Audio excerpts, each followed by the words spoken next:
Hey cuties, welcome back to our channel twice drama. ముందుగా అందరికి శ్రావణ శుక్రవారం శుభాకాంక్షలు.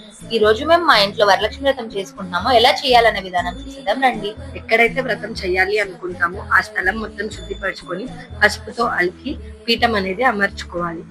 ఒక వస్త్రం తీసుకొని పసుపు కుంకుమ వేసి ఒక పాత్ర అనేది పెట్టుకోవాలి. పాత్రలో కొద్దిగా పసుపు, కొంచెం కుంకుమ, కొన్ని అక్షతలు వేసుకొని పాత్ర నిండుగా ధాన్యం వేసుకోవాలి. ధాన్యం పైన మన అమ్మవారి పటం అనేది పెట్టుకోవాలి. తర్వాత కలశం అనేది ఏర్పాటు చేసుకోవాలి. పూజకి ఏ సామాగ్రి అవసరమో పసుపు కుంకుమ పూలు పళ్ళు ఆకులు అన్ని అక్కడ పెట్టుకొని మనం ఏ నైవేద్యం చేసామో అవన్నీ తీసుకొని పూజ దగ్గరకు వచ్చేవాళ్ళు.